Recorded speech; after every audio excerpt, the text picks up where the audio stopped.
Kemudian Ar-Rahman Ar-Rahim, Allah Maha Penyayang lagi Maha Pengasih. Ar-Rahman itu rahmat yang meliputi mukmin dan kafir. Ar-Rahim rahmat yang meliputi bagi orang-orang yang beriman saja. Ketika Allah Subhanahu wa taala menyebutkan dua kata rahmat dengan dua nama yang berbeda, Ar-Rahman nama Allah, Ar-Rahim nama Allah, tapi sifatnya sama, rahmat, kasih sayang. Kasih sayang Allah itu jauh lebih luas dibandingkan murkanya.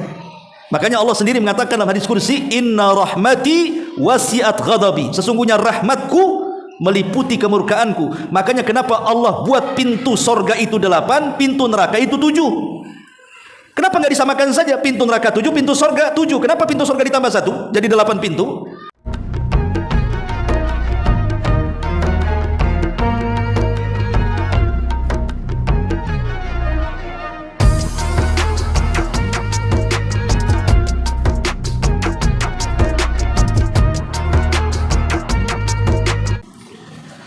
Bismillahirrahmanirrahim.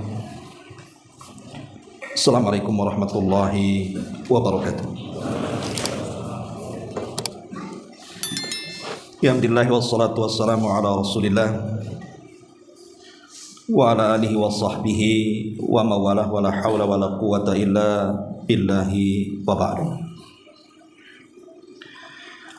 Alhamdulillah, segala puja dan puji hanya milik Allah Subhanahu wa taala. Salawat dan juga salam kita hadiahkan kepada Rasul kita Nabi besar Muhammad sallallahu alaihi wa ala alihi wasallam.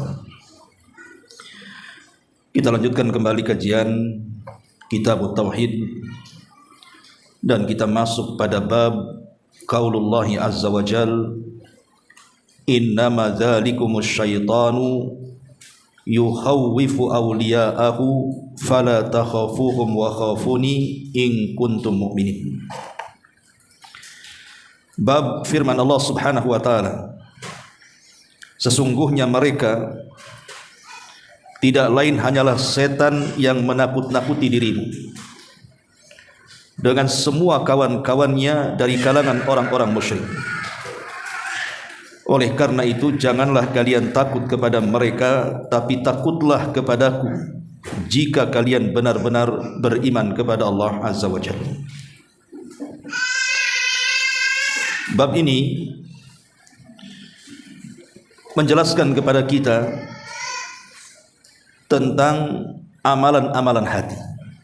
Karena sebelumnya juga kita sudah menjelaskan bahwa pengarang setelah menjelaskan berbagai macam kesyirikan, kemudian memulai menjelaskan kepada kita tentang amalan-amalan hati. Salah satunya al-hub, cinta, dan sekarang masuk pada amalan hati yang kedua, al-khawfu, perasaan takut. Sebelum kita jelaskan tentang dalil-dalil dari Al-Quran dan Sunnah Nabi sallallahu alaihi wasallam dalam bab ini, sedikit kita berikan gambaran.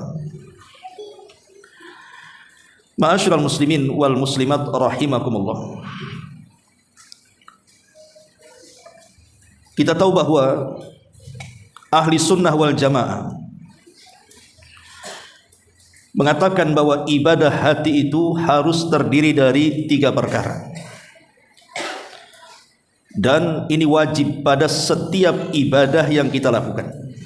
Sebab satu saja hilang akan mempengaruhi ibadah kita. Apa itu? Yang pertama al-hubbu, perasaan cinta. Kemudian yang kedua al-khawfu, perasaan takut. Kemudian yang ketiga ar-raja'u, perasaan harap. 3 perkara ini harus terkumpul dalam satu waktu pada setiap ibadah kita, baik ibadah badan atau ibadah harta. Karena yang menentukan ibadah badan dan harta itu adalah ibadah hati. Kalau ibadah hati ini baik, maka ibadah badan dan harta dianggap baik. Tapi kalau ibadah hati ini buruk, maka seluruh ibadah badan dan seluruh ibadah harta pun menjadi buruk.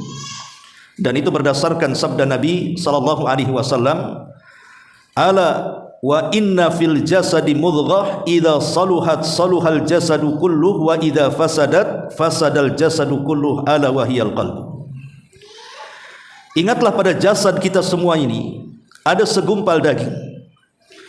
Kalau gumpalan daging ini baik, maka akan mengakibatkan seluruh badannya baik. Tapi kalau segumpal daging ini rusak, maka akan mengakibatkan kerusakan seluruh badannya. Itulah hati, kata Rasul. Jadi hati itu menentukan seluruh anggota badan.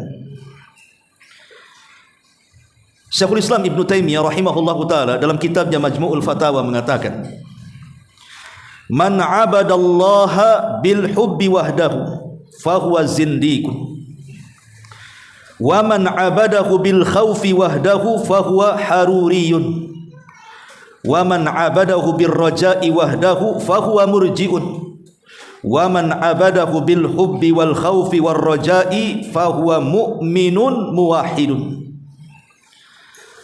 Kata Syekhul Islam Ibn Taimiyah menukilkan perkataan salaf. Beliau mengatakan, barang siapa yang menyembah Allah dengan perasaan cinta saja, maka dia akan menjadi zindik, munafik. Dan barang siapa yang hanya beribadah kepada Allah dengan menanamkan perasaan takut saja, maka dia akan menjadi khawarij. Dan barang siapa yang beribadah kepada Allah dengan mengharap saja, maka dia akan menjadi murji'ah. Tapi barang siapa yang menyembah Allah dengan cinta, takut dan harap, itulah seorang mukmin yang mentauhidkan Allah Subhanahu wa taala. Karena begini ikhwatu fiddin, muliakan Allah Subhanahu wa taala, di masyarakat banyak ada orang-orang itu yang mencukupkan beribadah kepada Allah itu dengan menanamkan perasaan cinta saja.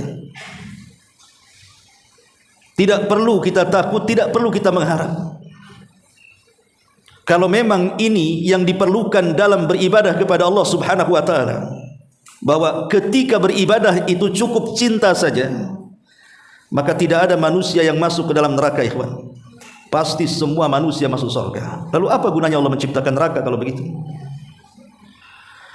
Karena semua agama itu mencintai Allah. Orang-orang Yahudi, mereka mengklaim mereka adalah orang-orang yang dicintai Allah. Apa kata Allah? Nahnu abna'ullahi wa ahibbah. Kami bangsa Yahudi adalah putra-putra Allah dan manusia-manusia yang dicintai Allah Subhanahu wa taala. Artinya orang-orang Yahudi juga beribadah kepada Allah dengan perasaan cinta. Tetapi kecintaan mereka palsu. Makanya Allah Subhanahu wa taala katakan, "Qul falima yu'adzibuhullah. Falima yu'adzibukum bidzunubikum." Katakan ya Muhammad kepada mereka, kalau memang kalian anak-anak Allah, orang-orang yang dicintai Allah, lalu kenapa Allah mengazab kalian dengan dosa-dosa kalian? Lihat Ashabus Sabti yang dihapus badan dan muka mereka menjadi kera-kera dan babi. Lihat orang-orang yang meminta kepada Nabi Musa alaihi salatu wasalam agar melihat Allah, tiba-tiba dikirim halilintar dan membunuh mereka semuanya. Qul falima yu'adzibukum bidzunubikum. Kalau memang kalian putra-putra Allah, manusia-manusia yang dicintai Allah, kenapa Allah mengadab kalian? Berarti cinta kalian tidak benar. Kalau cinta kalian benar kepada Allah Subhanahu wa taala, tentu kalian tidak mungkin menghina Allah dengan mengatakan innallaha faqir wa nahnu aghnia. Allah itu fakir, kami yang kaya, katanya. Tetapi garis besarnya orang-orang Yahudi mengklaim mencintai Allah, walaupun cinta mereka palsu. Bahkan kalau kita lihat orang-orang Nasrani, mereka mengklaim bahwa agama yang dibawa Isa itu adalah dinul hub, agama yang penuh dengan cinta, dengan kasih. Makanya orang Nasrani selalu kan seperti itu, mengklaim agama yang dibawa oleh Isa itu adalah agama yang penuh dengan kasih. Artinya orang-orang Nasrani juga mencintai Allah, cuman kecintaan mereka hanya di lisan saja, karena mereka juga mencela Allah Subhanahu wa taala dan mengatakan innallaha tsalitsu tsalatsa. Allah itu satu di antara tiga Tuhan. Bahkan mereka mengatakan wa qalatin nasara al-masih ibnullah. Orang Nasrani mengatakan Isa itu putra Allah. Bahkan yang lebih parah lagi, mereka mengatakan Isa itu adalah Allah Subhanahu wa taala. Tapi garis besarnya mereka mencintai Allah, kan, menurut pengklaiman mereka. Ataupun orang-orang musyrik, ketika Allah Subhanahu wa taala berfirman dalam bab sebelumnya yang kita kaji, wa minan nasi Man yattakhidhu min dunillahi andadan yuhibbunahum kahubbillah. Dan di antara manusia ada yang mengambil tandingan-tandingan selain Allah. Mereka mencintai tandingan-tandingan itu seperti mereka mencintai Allah subhanahu wa ta'ala. Artinya satu waktu mereka mencintai Allah, di lain waktu mencintai tandingan-tandingannya. Tapi kan intinya mereka mencintai Allah. Artinya baik Yahudinya, baik Nasraninya, baik musyriknya, semua mencintai Allah. Tapi kenapa orang Yahudi, orang Nasrani, orang musyrik Allah masukkan ke dalam jahannam? Kata Nabi SAW, tidaklah Yahudi ataupun Nasrani yang mendengar kedatanganku kemudian tidak beriman denganku, kecuali mereka akan menjadi penduduk jahannam. Dari sini kita tahu bahwa ibadah dengan cinta saja tidak cukup, gitu maksudnya. Karena semua manusia juga mencintai Allah. Kalau itu dasarnya, maka tidak ada neraka, semua pasti masuk surga. Ma'asyiral muslimin yang dimuliakan Allah Azza wa Jalla, sehingga diperlukan bab yang kita akan kaji ini. Bukan hanya sekedar cinta, tanamkan juga takut. Kemudian nanti ada bab juga tanamkan sifat harap. Karena 3 perkara ini disebut rukun-rukun ibadah hati. Rukun ibadah hati itu cinta, kemudian takut, kemudian harap. Makanya Imam Ibnul Qayyim rahimahullahu ta'ala mempermisalkan 3 ibadah ini seperti seekor burung. Kepala burung itulah al-hub, cinta. Kemudian sayap kanan burung itu al-khauf, perasaan takut. Kemudian sayap kiri burung itu ar-raja, perasaan harap. Kalau burung itu lengkap, ada kepalanya, ada 2 sayapnya, dan dia hidup, pasti burung itu terbang. Tapi kalau burung itu hanya ada sayapnya saja, walaupun lengkap dua-duanya, tapi tidak ada kepalanya, terbang burung itu? Burung ada kepalanya? Nggak mungkin terbang, matilah burung tak ada kepala. Oke lah ada kepalanya, dia hidup. Tetapi kalau seandainya ada luput dari kedua sayapnya, umpamanya dia takut ada tapi harap tidak ada, itu sama dengan terbang dengan 1 sayap. Bisa terbang, burung 1 sayap tidak akan terbang. Ataupun mungkin harapnya ada, takutnya tidak ada, sama juga, hanya sayap kiri saja, sayap kanan tak ada, tak bisa terbang juga. Tetapi kalau burung itu lengkap, ada kepalanya, ada kedua sayapnya, dan ada kehidupan padanya, maka burung itu terbang. Itulah ibadah hati. Kalau dalam ibadah itu ada perasaan cinta, ada perasaan takut, ada perasaan harap, maka antum akan merasakan kelezatan ibadah. Karena hanya dengan 3 perkara inilah, tidak usah lagi bertanya macam mana saya tidak bisa khusyuk, macam mana caranya khusyuk, macam mana caranya ingin lezat dalam ibadah. Cukup terapkan 3 ibadah hati ini, itu sebagai jawabannya. Ma'asyiral muslimin yang dimuliakan Allah subhanahu wa ta'ala. Dan alamat yang paling jelas kalau kita memiliki sifat khauf, rasa takut kepada Allah subhanahu wa ta'ala, adalah sur'atun ilallah. As-sur'atu ilallah, bersegera menuju Allah subhanahu wa ta'ala. Karena ada hadis yang mengatakan, man khafa adlaj, wa man adlaj balagal manzil. Ala inna sil'atallahi ghaliyah, ala inna sil'atallahi ghaliyah. Kata Nabi SAW, barang siapa yang takut maka dia akan mulai berjalan. Barang siapa yang takut maka dia akan segera berjalan di awal malam. Dan barang siapa yang berjalan di awal malam pasti akan sampai tujuan. Ketahuilah barang dagangan Allah itu mahal, ketahuilah barang dagangan Allah itu mahal. Lihat bagaimana kata Rasul, barang siapa yang takut bersegera dia berjalan. Kalau takut diam saja. Pamannya antum yang takut hantu, lewat Tamiang sana, tidak ada jalan lain kecuali ke situ. Kalau kita diam saja, nggak mau lewat situ, sampai kira-kira ke tujuan, ya nggak mungkin sampailah, diam saja kita. Kenapa nggak cepat jalan? Takut aku di situ katanya. Tapi kalau seandainya setakut-takutnya dia tetap berjalan. Bahkan biasanya orang takut itu jalannya akan lebih kencang dibandingkan jalan orang yang tidak takut kan. Kalau tidak takut nyantai saja, nggak takut saya, biasa aja dia jalan. Coba kalau takut, itu bisa terbirit-birit jalannya tuh. Karena semua disangka setan, pohon pisang setan, pohon nangka setan, takutlah dia, langsung pergi kan, pasti dia akan lari tuh. Lah kalau lari pasti akan sampai di tujuan. Artinya di sini kata Nabi SAW ingin mengatakan kepada kita bahwa di antara tanda kita ini takut kepada Allah adalah ketika kita bersegera menuju Allah Subhanahu wa taala. Ketika mendengar azan langsung ke masjid gitu. Ketika mendengar ayat-ayat sedekah langsung sedekah, ketika mendengar ayat tentang keutamaan talabul ilmi langsung belajar, dan begitu seterusnya. Itulah alamat yang pertama, ciri orang itu takut kepada Allah. Kemudian ada alamat yang lebih tampak lagi, di mana orang itu dikatakan takut kepada Allah Subhanahu wa taala ketika dia dihadapkan dengan sebuah kemaksiatan. Di hadapannya ini ada maksiat nih. Nampaknya maksiat itu menggiurkan kehidupan dia. Boleh jadi mungkin di hadapannya ada seorang wanita yang mengajak berzina, ada botol yang mengajak untuk minuman keras, ada kartu-kartu yang mengajak kita untuk berjudi, dan begitu seterusnya. Kalau seandainya kita menghindar dari maksiat-maksiat itu, berarti adalah rasa takut dalam hati. Tapi kalau seandainya kita sambut maksiat itu, ada perempuan langsung berzina, ada khamar langsung diminum, main judi, dan begitu seterusnya, dan dia nyaman dengan perkara itu, alamat hatinya tidak takut. Orang yang nyaman dengan maksiat berarti tidak ada takut dalam hatinya. Ma'asyiral muslimin yang dimuliakan Allah Subhanahu wa taala, makanya lihat di dalam Al-Qur'anul Karim kisah Nabi Yusuf alaihi salatu wassalam. Ketika Allah Subhanahu wa taala mengatakan wa rawadathu allati huwa fi baitiha an nafsi wa ghallaqatil abwab wa qalat hayta lak qala ma'adallah innahu rabbi ahsana mathwaya innahu la yuflihu dhalimun.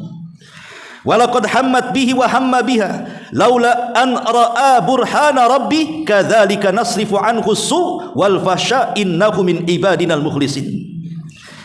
Dan perempuan yang dia Yusuf tinggal di rumahnya sedang menggodanya. Perempuan ini adalah istri daripada Al-Aziz, dan disebut Al-Aziz itu biasanya orang hebat di Mesir. Kalau orang hebat, pejabat, orang Mesir menganggapnya sebagai Al-Aziz. Jadi wanita ini istri daripada Al-Aziz. Dan ada yang mengatakan dalam beberapa riwayat bahwa Al-Aziz ini tidak bisa memuaskan istrinya. Ada yang mengatakan impoten, ada yang mengatakan apa, intinya dia tidak bisa melayani, sehingga nafsu istrinya kuat.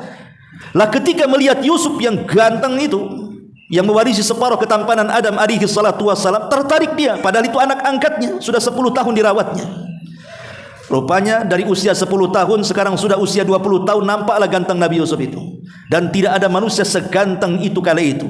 Yang kedua, dia tidak memiliki kepuasan dengan suaminya. Bagaimana tidak suka dan cinta dengan Yusuf? Makanya dari sini Allah mengatakan, dan perempuan yang dia Yusuf tinggal di rumahnya mulai menggoda dirinya. Lalu dia menutup pintu-pintunya, jendela-jendelanya, seraya berkata, hai talak, kemarilah wahai Yusuf, mari berzina denganku. Subhanallah ikhwatu fiddin.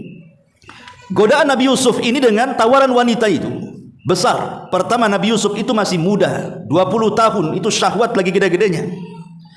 Yang kedua, Nabi Yusuf itu seorang budak. Kemudian dia seorang musafir, jauh dari kampung halamannya. Biasanya orang yang jauh dari kampung halaman lebih mudah maksiat dibandingkan di kampung halamannya. Antum kalau mau maksiat di kampung halaman mikir-mikir kan? Tapi kalau maksiat di kampung orang nggak mikir, orang kampung nggak tahu kok. Kemudian wanita yang di hadapan Yusuf itu bukan wanita biasa, wanita cantik, wanita yang merawat dirinya. Karena biasanya orang-orang yang beruang, orang-orang yang berduit itu, walaupun usianya sudah tua nampak muda kan? Beda kalau seandainya yang uangnya sedikit, biasanya yang muda pun nampak nenek-nenek tua kan? Karena tak pandai merawat wajah. Tapi subhanallah, belum lagi wanita ini yang mengajak zina, dan dia sudah mengeluarkan triknya dengan cara apa? Dia sudah membuka auratnya, dia sudah tutup pintunya, dia sudah tutup jendelanya, tidak ada manusia di situ. Kira-kira nih, kalau posisi antum sebagai Nabi Yusuf, ambil nggak tuh tawaran? Hah? Nggak mungkin nggak diambil kayak antum. Pasti diambil. Karena iman kita ini tidak sekuat Nabi Yusuf. Iman kita ini tidak sekuat Nabi Yusuf. Jangankan anak muda, nenek-nenek pun mungkin diterima pula tawarannya. Tapi iman Nabi Yusuf alaihi salatu wassalam memang iman yang kokoh dan menggunung dalam hatinya. Sehingga Allah katakan di sini, dan sungguh perempuan itu telah berhasrat kepada Yusuf. Telah berhasrat. Dan Yusuf pun berkehendak demikian, manusiawi. Yusuf juga berkehendak sebenarnya. Tetapi sekiranya dia tidak melihat tanda-tanda dari tanda-tanda Rabbnya, tentu dia akan terjerumus kepada perzinahan kan? Demikianlah kami palingkan darinya keburukan dan kekejian itu. Sungguh Yusuf termasuk hamba kami yang terpilih. Dari sini syahidnya apa? Yusuf menolak tawaran zina itu. Kenapa? Karena dalam hatinya ada perasaan takut. Dari sini istidlal pengambilan dalilnya adalah alamat takut yang jelas dari seseorang ketika ada penawaran maksiat dia tinggalkan. Dan kalau dia sampai mengambil maksiat itu, apalagi tenang dengan maksiatnya, berarti hilanglah perasaan takut dalam dadanya. Kemudian contoh yang kedua, Allah Subhanahu wa taala menyebutkan tentang kisah Maryam dalam surah Maryam, di mana Allah Subhanahu wa taala mengatakan fattakhadat min duni hijaban fa arsalna ilaiha ruhana fatamassala laha basharan sawiyya qalat inni a'udzu birrahmani minka in kunta taqiyya qala innama ana rasul rabbik li ahaba laki ghulaman zakiyya. Lalu dia Maryam memasang tabir yang melindunginya dari mereka. Ketika itu Maryam yang memang diserahkan oleh keluarganya Imran sudah meninggal, kemudian istrinya Imran menyerahkan Maryam untuk diasuh di Baitul Maqdis, karena itu nazar dari dirinya. Kalau dia punya anak maka akan diserahkan ke Baitul Maqdis. Maka diserahkanlah Maryam ke Baitul Maqdis, kemudian diasuh oleh kerabatnya, tentu dengan cara undian, dan dimenangkan oleh Nabiullah Zakaria alaihi salatu wassalam. Maka Zakaria lah yang berhak untuk merawat Maryam, dan itu sebuah kebanggaan karena Maryam itu anak dari pembesar Baitul Maqdis, keluarga Imran. Sampai agungnya keluarga ini sampai kita kenal dalam Quran itu namanya suratu Al-Imran, surah keluarga Imran, keluarga Maryam bintu Imran.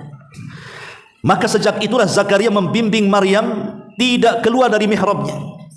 Kerjanya setiap hari hanya beribadah saja kepada Allah Subhanahu wa taala dan tidak pernah melihat maksiat. Satu hari memang Allah Subhanahu wa taala apabila menghendaki sesuatu pasti Allah akan buat sebabnya, kan? Innallaha idza arada syai'an ahya asbaba. Itu kaidah namanya. Allah kalau menghendaki sesuatu Allah buat sebabnya. Tiba-tiba Maryam ingin buang hajat besar. Dan di zaman itu kalau buang hajat ya keluar ya. Kalau zaman saya masih dulu belajar di Yaman saja masih ada orang yang buang hajat itu di padang pasir. Disediakan kamar mandi pun tak mau, tak keluar katanya. Tetap ke padang pasir baru keluar. Ada orang kayak gitu ya. Ada orang kayak gitu di sini. Mungkin kayak orang-orang yang ditambak-tambak gitu biasanya. Biasa buang hajat ditambak, dikasih kamar mandi umum, nggak ada yang datang kamar mandi umum. Ya tetap aja di situ, alasannya apa? Nggak bisa keluar katanya.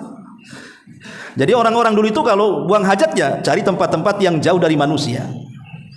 Lah rupanya di tengah jalan setelah buang hajat, tiba-tiba dihadang oleh laki-laki tampan. Ini bukan laki-laki biasa, laki-laki tampan, basyaran sawiyah. Laki-laki yang sangat tampan, jelmaan daripada Jibril. Dan Jibril ini kalau menjelma manusia tidak sembarang. Di zaman Rasul saja kalau menjelma manusia ingin menemui Rasul, biasanya dia akan meniru sahabat yang paling ganteng. Siapa? Dihyatul Kalbi. Jadi Jibril itu selalu menggunakan wajah Dihyah untuk merubah dirinya menjadi manusia, kemudian berjumpa dengan Nabi.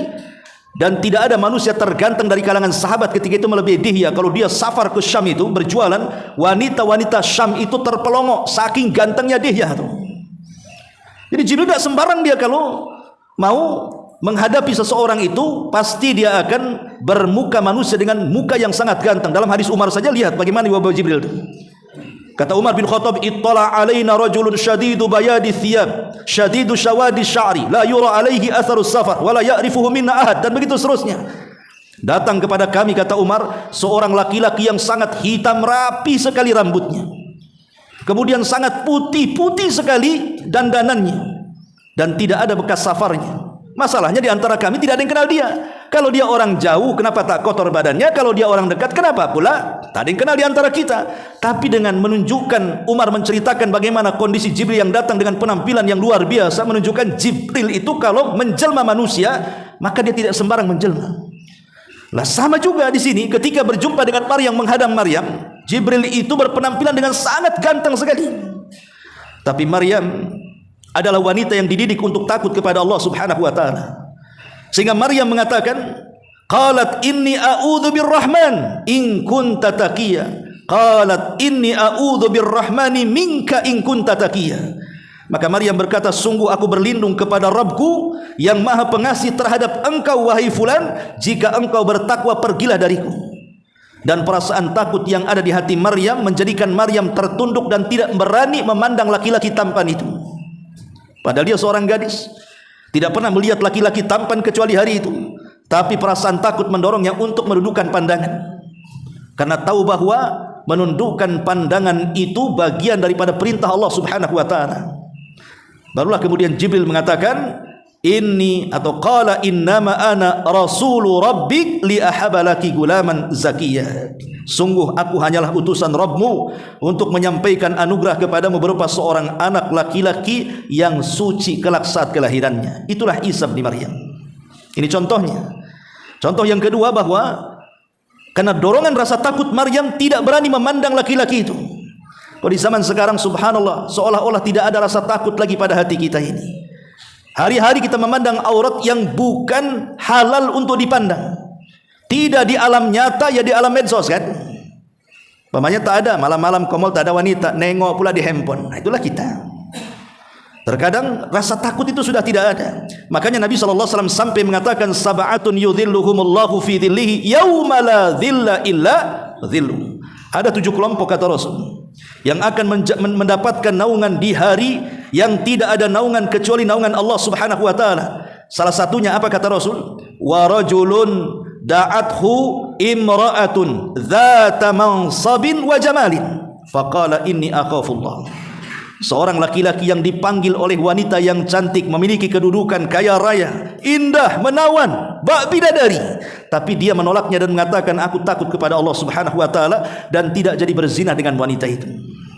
Ma'asyiral muslimin yang dimuliakan Allah Subhanahu wa taala. Dan banyak dari alamat-alamat seseorang itu tertanam perasaan takut. Baik. Sebelum kita jelaskan perkara yang lain, kita akan menjelaskan tentang keutamaannya. Apa sih keutamaannya? Bagi orang-orang yang menanamkan perasaan takut kepada Allah Subhanahu wa taala itu. Pertama, kalau di hati kita penuh dengan rasa takut, pasti yadfa'ul muslim ilal ikhlas. Pasti akan lebih mengundang seorang muslim kepada keikhlasan dalam ibadah. Karena Allah Subhanahu wa taala mengatakan dalam surah Al-Insan ayat 9 dan 10, innama nut'imukum liwajhillah la nuridu minkum jazaan wala syukura inna nakhafu min rabbina yawman abusan qamtariran. Inna nakhafu min rabbina. Di sini syahidnya. Sesungguhnya kami memberi makan kepada kalian itu karena Allah. Kami tidak menghendaki dari kalian balasan ataupun syukur. Kami hanya takut dari Rabb kami saja. Menunjukkan apa? Keikhlasan kepada Allah Subhanahu wa taala. Yang kedua, al-khawfu yadfa'ul muslim lil qiyami bil a'mali salihati. Rasa takut mendorong seorang muslim untuk bersegera beramal saleh. Sebutkan dalam surah Nur ayat 36-37. Fi buyutin adzinallahu an turfa wa yudhkara fiha ismuhu yusabbihu lahu fiha bil ghudwi wal asal rijalun tulhihim tijaratun wala bai'un an dzikrillahi wa iqamis salati wa ita'iz zakati yakhafuna yauman tataqallab fihi al qulub wal absar. Di rumah-rumah Allah yang diizinkan untuk diangkat dan diingat Allah di dalamnya, mereka bertasbih dalamnya di waktu pagi dan petang. Ada seseorang yang tidak terlalaikan karena perdagangannya, karena jual belinya dari zikir kepada Allah, dari menegakkan salat dan menunaikan zakat. Ya khafuna, karena mereka takut kepada Allah akan satu hari yang akan mencengangkan hati dan pandangan manusia. Menunjukkan bahwa takut itu mendorong kita untuk beramal saleh di sini. Kemudian yang ketiga, yaqudu ila takdiris sayyiati wa adami taladzuz biha. Takut itu akan mengarahkan kepada kita untuk berusaha menjauhi sesuatu yang buruk dalam kehidupannya, dan dia tidak akan merasa lezat dengan keburukannya. Kemudian juga yang keempat, sana'ullah 'alal abdi bisababi khaufihi. Yang keempat, Allah akan memuji seorang hamba yang dipenuhi dengan perasaan takut, dan itu Allah Subhanahu wa taala sebutkan dalam surah Al-Anbiya ayat 90. Kemudian yang kelima, an-najatu min kulli su'in. Orang yang takut itu akan terselamatkan dari setiap keburukan. Kata Rasul, thalathun munjiat. Ada 3 perkara yang bisa menyelamatkan kita. Khasyatullahi fi syirri wal alaniyah. wal adlu fil ridha wal ghadab wal qasdu fil ghina wal faqr. Kata Rasul, 3 perkara yang menyelamatkan itu: pertama, perasaan takut baik dikala sendirian ataupun dikala keramaian. Yang kedua, adil baik dikala redha ataupun murka. Yang ketiga, sederhana hidup baik dikala dia kaya ataupun miskin. Maka 3 perkara ini bisa menyelamatkan hidup kita. Dan banyak lagi, ini di dunia ya. Kalau di akhirat sudah jelas. Pertama, akan mendapatkan naungan arsy yang tidak ada naungan kecuali naungan Allah pada hari itu, sebagaimana hadisnya sudah kita baca tadi. Kemudian yang kedua, dia akan merasa aman pada hari kiamat. Kenapa demikian? Karena Rasul mengatakan, la ajma ala abdi khaufaini wa amnaini. Allah Subhanahu wa taala berfirman dalam hadis qudsi, tidak mungkin saya kumpulkan bagi hambaku 2 perasaan takut atau 2 perasaan aman. Maknanya apa? Kalau orang takut di dunia, maka dia orang yang paling aman di akhirat. Tapi orang yang paling aman di dunia, maka dia orang yang paling takut di akhirat. Tidak mungkin orang aman di dunia, aman di akhirat. Takut di dunia, takut di akhirat. Mustahil. Karena Allah tidak pernah menggabungkan 2 perkara itu. Kalau di dunia kita takut kepada Allah Subhanahu wa taala, maka di akhirat kita paling aman dengan Allah. Tapi kalau di dunia kita aman dengan makar Allah, aman dengan maksiat, tenang-tenang saja dia bermaksiat karena aman dari makar Allah, maka di akhirat dia paling takut menghadap Allah Subhanahu wa taala. Ini yang kedua. Yang ketiga, an-najatu minan nar. Orang yang takut itu Allah akan selamatkan dia dari api neraka. Kata Nabi SAW, la yalijun nar rajulun bakat min khasyatillah hatta ya'udal labanu fi darai. Tidak akan disentuh api neraka seseorang yang menangis karena takut kepada Allah sampai ada kembali air susu balik ke putingnya dan masuk ke dalamnya. Mustahil. Kalau air susu sudah keluar dari putingnya, tidak mungkin balik lagi. Begitulah Allah mustahil akan memasukkan orang yang takut kepadanya ke dalam neraka. Kemudian yang keempat, nailu magfiratillahi wa rahmatihi. Orang yang takut itu akan mendapatkan rahmat dan juga ampunan Allah Subhanahu wa taala. Ingat sebuah hadis, ketika di zaman Bani Israel ada orang tua yang semua dosa sudah dilakukannya. Tidak ada dosa kecuali sudah dilakukannya. Apalagi sudah tua. Kemudian ketika hendak mati dia takut. Takut kalau seandainya Allah mampu membangkitkan dirinya, tentu Allah akan mengadab dia dengan adab yang belum pernah terjadi sesudah dan sebelumnya. Saking banyak dosanya itu, takutan dia. Akhirnya dia mengatakan kepada anak-anaknya, kalau saya meninggal dunia, fa'ahrikuni, bakar aku. Kalau sudah jadi abu, maka abu ini sebarlah di semua air lautan dan sungai-sungai di dunia. La in qadirallah, kata dia, kalau Allah sanggup membangkitkan aku, la yu'adzibani bi'adzabin la yu'adzibu ahadun minal alamin, maka tentu Allah akan mengadab diriku di mana tidak ada seseorang pun diadab seperti azabku, katanya. Dia tidak sadar bahwa Allah itu ala kulli syai'in qadir. Setelah dia mati, kemudian anak-anaknya membakar dia, kemudian abunya disebar di semua sungai dan lautan. Tiba-tiba Allah Subhanahu wa taala betul-betul membangkitkan dirinya, mengembalikan semua abu-abu itu, kemudian menjelma kembali dan dihadapkan di hadapan Allah. Sampai Allah mengatakan, ya fulan ma hamalaka ala ma sana'ta. Hei fulan, bagaimana bisa kau melakukan seperti itu? Kenapa kau lakukan seperti itu? Kau tidak percaya aku ada dan aku sanggup membangkitkan dirimu? Maka orang ini mengatakan, tidak ya Rabb, aku yakin kau ada, aku yakin kau sanggup membangkitkan dirimu, tapi perasaan takut yang menjadikan aku seperti itu, katanya. Kemudian Allah mengatakan, betul, karena perasaan takut Allah tahu, cuma Allah mengetes saja. Betul, dia mengatakan ya. Maka Allah mengatakan, khaufuka adkhaltukal jannah. Rasa takutmu menjadikan ku masukkan kau ke dalam surga. Ma'asyiral muslimin yang dimuliakan Allah Azza wa Jalla. Kemudian juga di antara keutamaan takut adalah nailur ridallahi azza wa jalla. Dia akan mendapatkan ridha Allah Subhanahu wa taala sebagaimana dalam surah Al-Baqarah ayat 8, radhiyallahu anhum wa radu'an dzalika liman khasyiya rabbah. Allah ridha tentang mereka dan mereka pun ridha kepada Allah. Bagi siapa yang Allah ridhai? Liman khasyiya rabbah, bagi orang yang takut kepada Rabbnya. Dan ingat, berbahagialah kalau mendapatkan ridha Allah Subhanahu wa taala. Karena ridha itu lawan daripada murka. Artinya kalau kita mendapatkan ridha, berarti kita dijauhkan dari murka. Kalau kita dijauhkan dari murka, artinya didekatkan dengan surga. Tapi kalau kita tidak mendapatkan keridhaan, berarti didekatkan dengan murka. Kalau sudah didekatkan dengan murka, artinya didekatkan dengan neraka. Itulah perasaan takut menjadikan kita mendapatkan redha Allah Subhanahu wa taala. Kemudian juga yang keenam, dukhulul jannah. Allah janjikan dengan dengan sorga. Allah mengatakan dalam surah Ar-Rahman 46, waliman khafa maqama rabbihi jannatan. Bagi yang takut kepada Rabbnya, maka dia memiliki dua sorga. Ingat, setiap mukmin yang masuk sorga paling sedikit mendapatkan dua istana. Setiap mukmin yang masuk ke dalam sorga paling sedikit mendapatkan jannatan, dua sorga, dua istana. Yang satu solid milik dia karena amalannya, yang satu milik orang kafir yang masuk neraka dan tidak akan pernah masuk ke dalam sorga. Allah wariskan kepada kita. Makanya Allah mengatakan waliman khafa maqama rabbihi jannatan. Jannatan, dua sorga.